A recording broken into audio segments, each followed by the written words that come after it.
bu'istu mu'alliman, aku oleh Allah diutus untuk mendidik, untuk mengajar.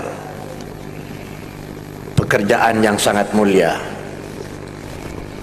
Dan Rasulullah mendoakan antum keluarga majlis, para pembimbing,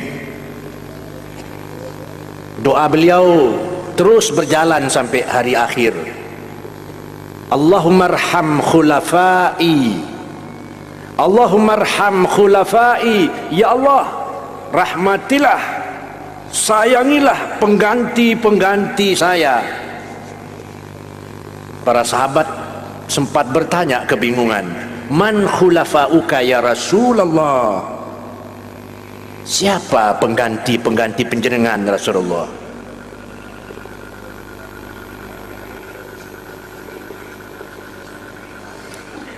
Maka Rasulullah menjawab, orang yang meriwayatkan, menyampaikan hadis-hadisku, ditulisnya di papan, diterangkannya di depan santri, kemudian dimaknakan dan ditafsirkan. Satu contoh, qala Nabi sallallahu alaihi wasallam, begitu kata seorang ustaz kita, innamal a'malu binniyat wa innama likulli imri'in ma nawa, faman kanat hijratuhu ila Allah wa rasulih fa hijratuhu ila Allah wa rasulih, wa man kanat hijratuhu lid dunya yusibuha aw imra'atin yankihuha fa hijratuhu ila ma hajara ilaihi. Orang-orang yang mengucapkan hadis Nabi ini di depan para santri, kemudian dibahas, dijelaskan, maka itu adalah pengganti-penggantiku. Doa Nabi terus berjalan. Sahabat santri, saya sejak tadi terkagum-kagum. Kalian diperlakukan sebagai sahabat, kalian diperlakukan sebagai saudara. Ini memang ajaran baginda Nabi Muhammad. Beliau bersabda kepada para bapak, kepada wali santri, kepada ayah dari kalian, beliau mengatakan begini, idza kabura abnaukum fa'akhu, bila mana anakmu sudah dewasa, maka anggaplah mereka itu saudara. Sahabat, saudara, bermusyawarah dari hati ke hati, tidak ada tekanan, tidak ada pukulan. Saudara, sangat mulia.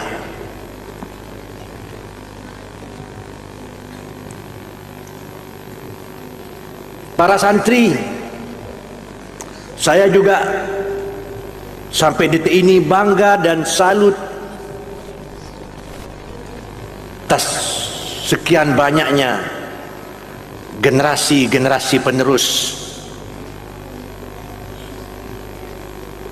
pejuang-pejuang penerusan Nabi Muhammad, prajurit-prajurit baginda Nabi Muhammad yang nantinya akan pulang ke tempatnya masing-masing, akan menghidupkan sunnah beliau. Man ahya sunnati inda fasadi ummati falahu ajru mi'atu syahid. Siapa yang menghidup-hidupkan, ngurip-ngurip di maudi sunnah nasengkok, maka baginya pahala sebanyak 100 orang yang gugur di medan laga membela agama bersama Nabi Muhammad. Syuhada masa kini, masa akan datang berbeda dengan syuhada masa silam. Jauh lebih banyak syuhada masa kini, seperti masyaikh Sidogiri, Mereka adalah syuhada, karena Nabi Muhammad SAW bersabda, aktsaru syuhada'i ummati ashabul fursh. Terbanyak syuhada, orang-orang mati syahid dari umatku adalah golongan tempat tidur. Wafat di atas tempat tidur, tidak ada darah mengalir, tidak ada badan yang luka karena pedang. Itu adalah terbanyak, sabda beliau, umatku yang mati syahid di atas tempat tidur. Kenapa? Semangatnya menggebu-gebu, jiwanya menggelora, ingin menghidupkan agama Allah, ingin menghidupkan sunnah Rasulullah di kampung halamannya, di kotanya. Mereka ini walaupun matinya di atas tempat tidur, nanti berada di barisan para syuhada yaumul qiyamah.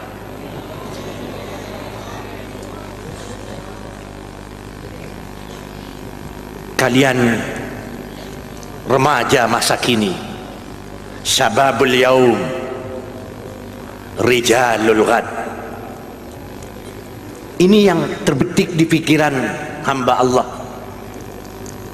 semacam doa di hati saya.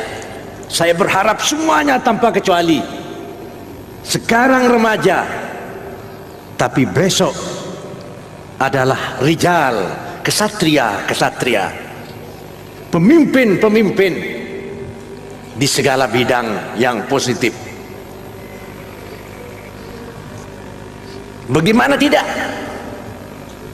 Memang itulah tujuan orang tua kalian dan kalian sendiri, menuntut ilmunya Allah, menuntut rahmatnya Allah. Allah akan menempatkan di tempat yang mulia dan terhormat. Allik himmataka fi suraya walau kana rijluka fi thara. Gantungkan cita-citamu di bintang suraya, walaupun kakimu berada di bumi, di tanah. Himmatur rijal tahdimul jibal. Kemauan yang ada di hati kalian ini dapat meruntuhkan gunung,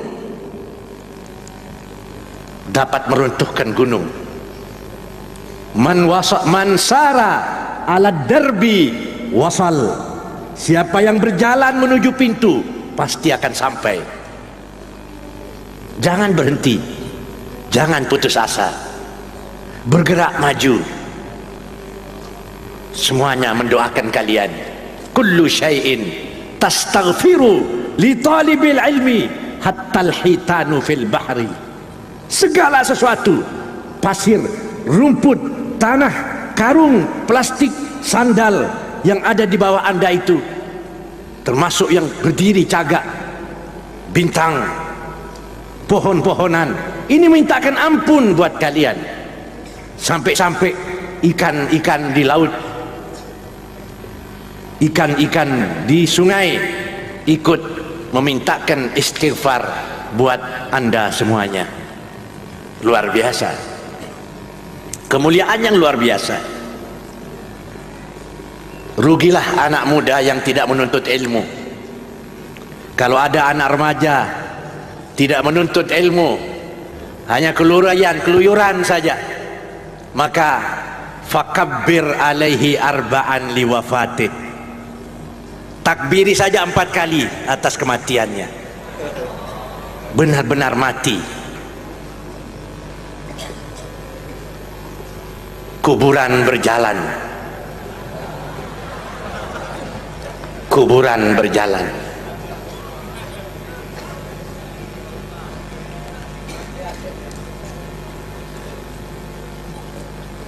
Saya umpamakan santri-santri Sirugiri ini selama 1 tahun berada di dalam gua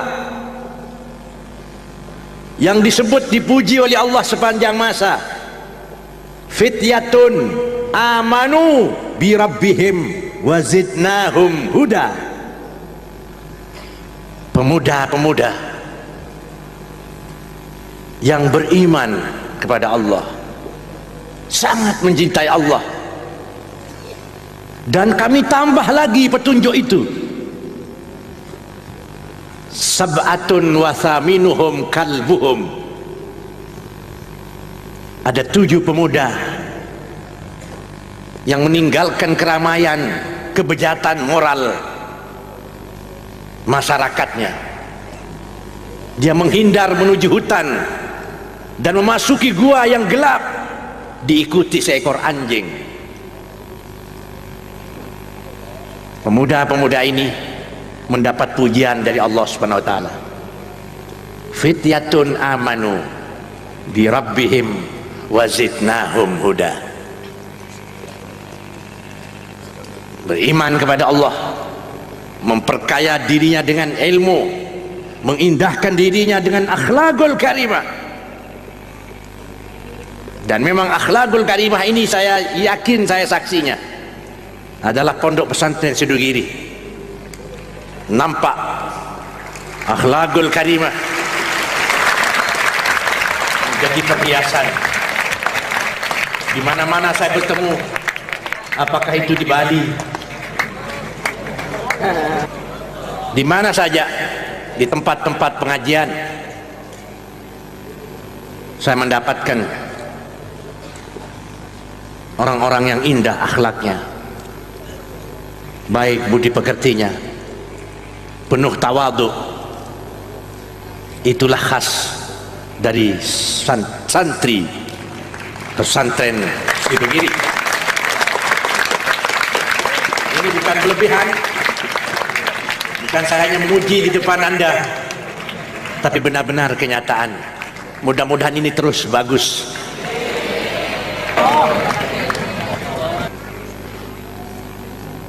Akhlak apabila digandeng dengan ilmu, luar biasa. Dua-duanya ini selalu dipuji oleh Allah Subhanahu wa taala. Juga dipuji oleh baginda Nabi Muhammad. Orang yang berilmu disejajarkan dengan Allah di samping malaikat. Syahidallah annahu la ilaha illahu wal malaikatu wa ulul ilmi qa'iman bil qist. Allah menyaksikan bahwa tidak ada Tuhan selain Dia. Siapa yang kedua? Yang mantap pendiriannya para malaikat. Dan yang ketiga adalah santri-santri Sidogiri ini. Syahidin bahwa tidak ada yang besar, tidak ada yang hebat, tidak ada yang jaya kecuali Allah. Ilmu telah menjadikan seorang yang tadinya di bawah menjadi tinggi, menaiki tempat yang terhormat. Yarfa'illahu alladhina amanu minkum walladhina utul ilma darajat. Bukan darajat mufrad, tapi darajat, tingkatan yang sangat tinggi. Dan akhlak juga yang mengindahkannya.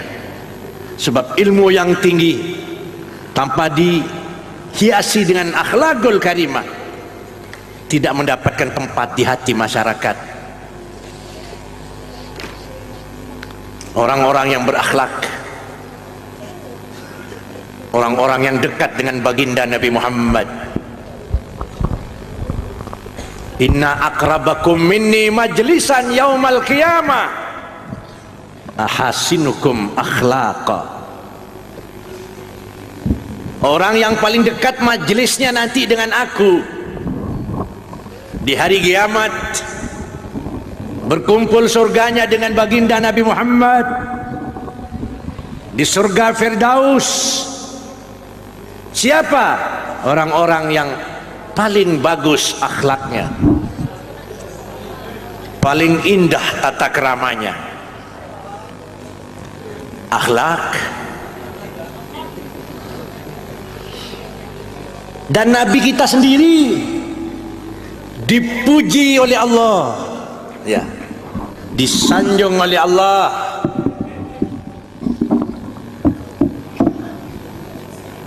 bukan dari lain-lain. Nabi kita Muhammad disanjung, dipuji oleh Allah Subhanahu wa taala dari segi akhlaknya. Bangganya kita mendengar Allah berfirman, wa innaka la'ala khuluqin azim.